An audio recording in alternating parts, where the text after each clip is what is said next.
5 August আমরা একটা আন্দোলন করেছিলাম না? আপনি হয়তো ভুলে গেছেন, কারণ ভুলে যাওয়াটাই বাঙালির স্বভাব।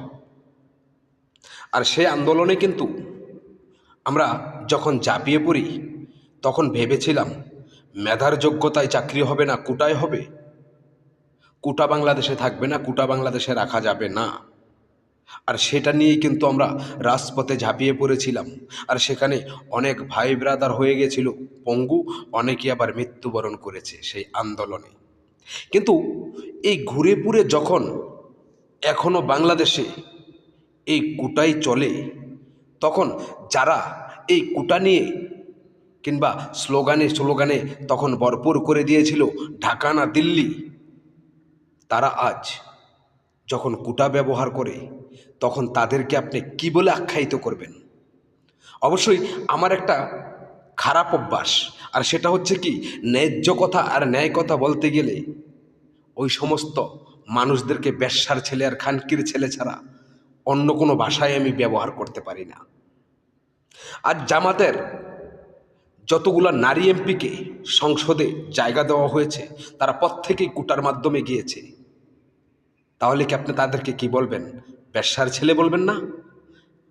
আজ বিএনপিতেও অনেক নারী সদস্যকে ওই সংসদে জায়গা দেওয়া হয়েছে, তাও আবার কোটার মাধ্যমে। তাদেরকে আপনি কি বলবেন? তাহলে যেই কোটার জন্য আন্দোলন করলাম, যেই কোটার জন্য আমরা আন্দোলন করে এত মানুষ পঙ্গু হলো, এত মানুষ মারা গেল, আর সেই কোটাই যখন এখনো পর্যন্ত বহাল বাংলাদেশে, তাহলে আসলেই পরিকল্পনাটা তো মেধা কিংবা কোটায় নয়, পরিকল্পনাটা ছিল শেখ হাসিনাকে কিভাবে বাংলাদেশ থেকে বিতাড়িত করা যায়। আর সেখানে একটা দল নয়, বাংলাদেশে থাকা প্রত্যেকটি 36টা দল একত্র হয়েই তাকে ক্ষমতাচ্যুত করে। কারণ তারা জেনে গেছে, তারা ভেবেছে, তারা এবং শুনেছে যতদিন শেখ হাসিনা বাংলাদেশে আছে কিংবা থাকবে, ততদিন কোনো দলের ক্ষমতায় আসা সম্ভব না।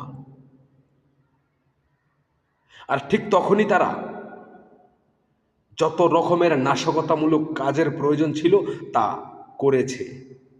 আর সম্পূর্ণ এই আন্দোলনের উৎসাহ এবং এই আন্দোলনকে চালিয়ে যাওয়ার জন্য সব রকমের সহযোগিতা করেছে আমেরিকা, যে কারণে আজ বাংলাদেশের 18 কোটি জনগণ আমেরিকার গোলাম। দাসত্ব করতে হবে আমেরিকার। আজ আর স্লোগান আসে না ঢাকা না আমেরিকা, কারণ জানে